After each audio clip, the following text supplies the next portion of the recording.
What's up, ladies and gentlemen? I am Dylan, the Technogiz guy, and today I'm getting a new keyboard. I recently picked up an MX Mechanical, so let's jump over, unbox it, and we're going to come back and I'm going to review it. All right, let's get this package open here.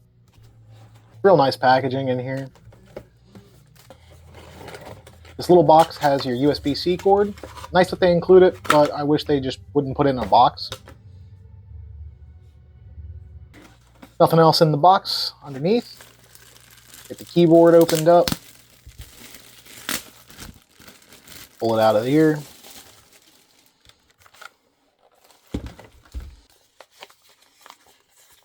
The little red envelope, it has the USB dongle in it. You can see the USB-C port for charging as well as the power switch. There's the little feet. I wish they went out a little bit more, but they're okay. They're good enough. So that was the unboxing. Here's the review.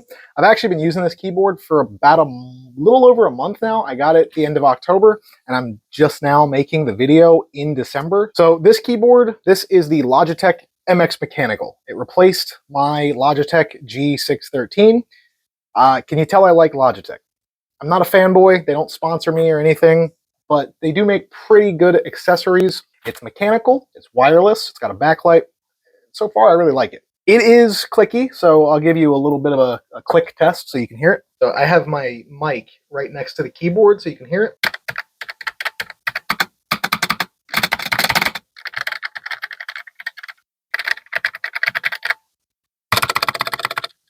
There's some keyboard ASMR if you guys are into that. Why did I replace my G613? Was there anything wrong with it? No, absolutely not. In fact, I'm taking that keyboard to my work now, and it's going to be my keyboard at my office because the keyboard I'm using at my desk at the office is a wired Dell keyboard, and it sucks. So my G613 is getting moved to my work life. The reason I wanted to replace it was because the G613 had macro keys, which when I was playing games, I liked it, but now it kind of just made the keyboard a little too wide. Editor Dylan here. I forgot to mention something. The other reason I wanted to drop the keyboard with its macros was because the macros are useless to me. I lost the Lightspeed adapter, so I can't program new macros. So they're just stuck at whatever they were at when I last programmed it, which is kind of annoying because you can update the keyboard's firmware over Bluetooth and it will report its battery life over Bluetooth, but you can't set macros over Bluetooth. So I wanted to add that in. Also, I wanted to be able to just plug the keyboard in. My G613, it's a great keyboard, battery lasts forever, but when I do need to change the battery, I actually have to turn it around and change the battery. Now, that leads me into my first complaint about the MX Mechanical. It is rechargeable via USB-C, which I like to see. I'm glad it's not micro USB or anything like that.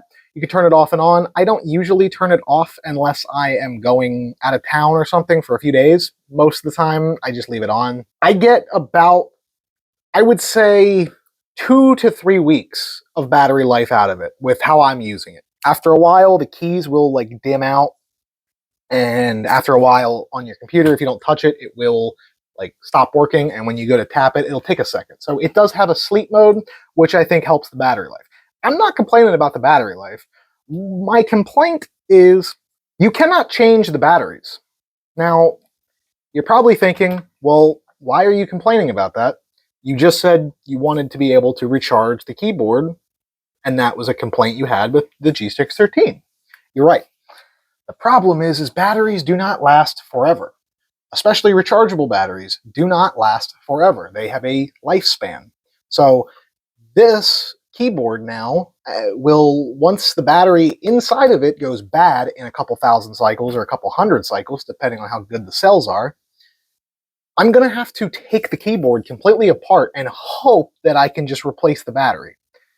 I probably will be able to, but you can tell that this is kind of a measure to where in a couple years, they're planning on eventually the battery will die and you'll either have to keep it plugged in or you'll have to buy a new keyboard. It's wasteful because realistically a keyboard will work until it doesn't.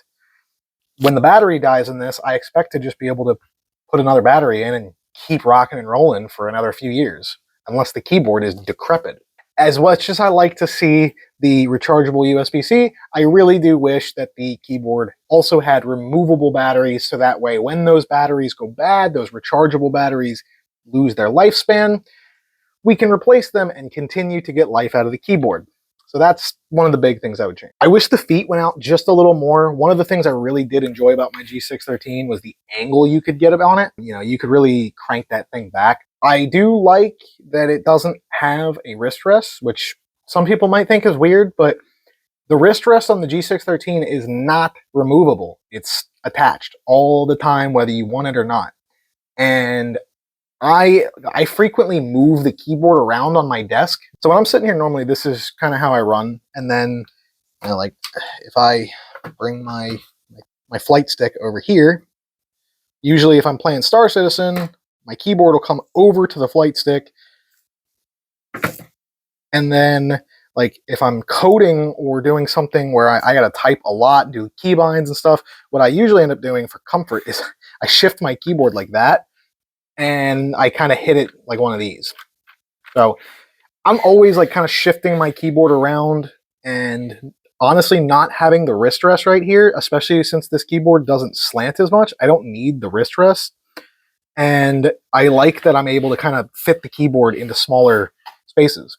The G613 is a little longer than this on the actual keyboard part, plus you have about that much sticking out of the wrist rest. Something else I really like about this keyboard, you can control up to 3 computers with it, and to switch them, there are these handy keybind buttons right above your print screen and home buttons. So these top 3 buttons here are, you know, computer 1, computer 2, and computer 3. I love it. So my main computer is my MacBook Air. That's my main daily driver computer. And then when I want to play video games, I have a razor blade behind my monitor here that's just plugged into the monitor. And it's really nice because my Logitech mouse also supports hot swapping. Yes, this is a wireless mouse, not the best for gaming. I also have a wired mouse sitting here, hooked just to that laptop. It's really nice when I want to go jump into a game. All I got to do is tap the input on my monitor and tap the button on the keyboard, and it's connected by the time the monitor comes up. It's super quick, it's super good.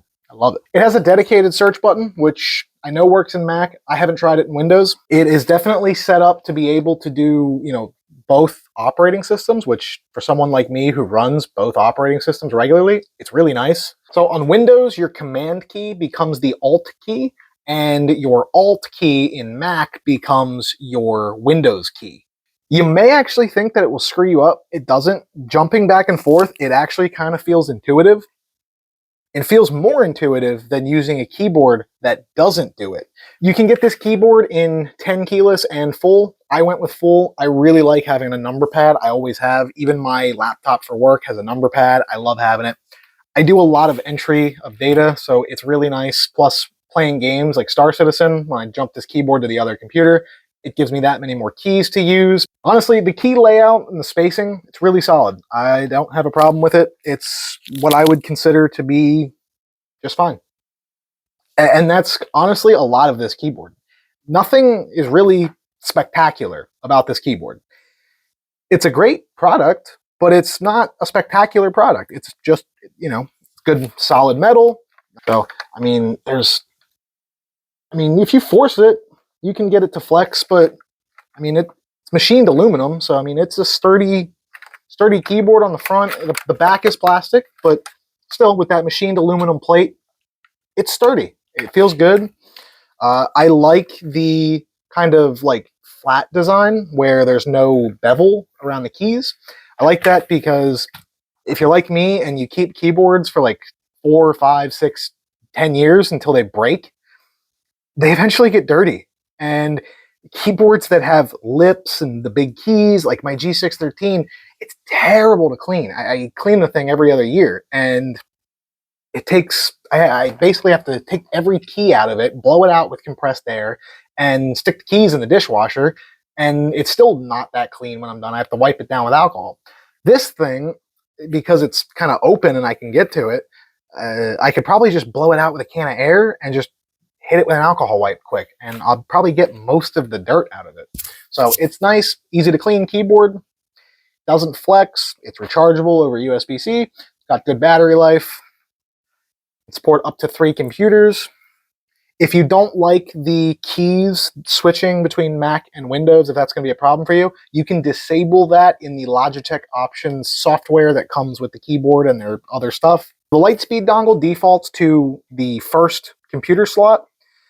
Then 2 and 3 will default to Bluetooth. All 3 can be Bluetooth, and also you can move the Lightspeed spot to one of the other ones. You have to do that through the options software. I'm not going to go into that because that's a fringe case.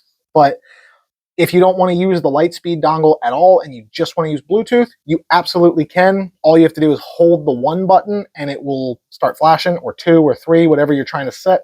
It'll start flashing and it'll be in Bluetooth pairing mode. Up top, it's got all your standard, brightness. It's got the keyboard brightness. It's got dictation, emojis. It's got a screenshot button. It's got a mic mute button, media playback, as well as volume. And there are also the normal function keys. The escape button doubles as your function lock. So me personally, I leave my function keys as function keys. When I hit F5, I want it to restart my browser and stuff like that. If you're looking for RGB, this thing does not have it. I was not looking for RGB. I wanted something nice and basic, and I wanted it wireless so that way it would look nice. And this keyboard absolutely does look nice. I'll give it that. It looks professional. Final thoughts. Great keyboard. If you need a good keyboard and you're in the market, yeah, buy this one. If you want to game on it, it's okay. I've been playing Star Citizen on there. It's not a super intense game. I'm not a professional gamer by any means, but it works, does it? Some of the elitists might, scoff at you for, well, you're using a wireless keyboard and a mouse for video games? You're gonna die. All the lag time, man. I'm not that worried about it. There's not that much lag. Also, am I happy with the purchase? Yes. I've been using it for about 2 months now. I have enjoyed it. The only reason my G613 is still here is because I keep forgetting to take it to my office. It's not even on my desk. It's on the floor over there. I started to get it ready, and then I forgot. Anyway, guys, that is this video. I hope you enjoyed the video. If you did, please leave a like. If you're new to the channel, please subscribe. We do all kinds of different stuff all the time. Sometimes it's AI, sometimes it's keyboards, sometimes it's building computers and servers and all kinds of stuff. This is a tech channel. We do tech stuff. I love technology, and I want to share my love with you guys. So come along for the ride. We always have a kick-ass time. I'm Dylan, and I will see you in the next one. Remember, keep it peaceful.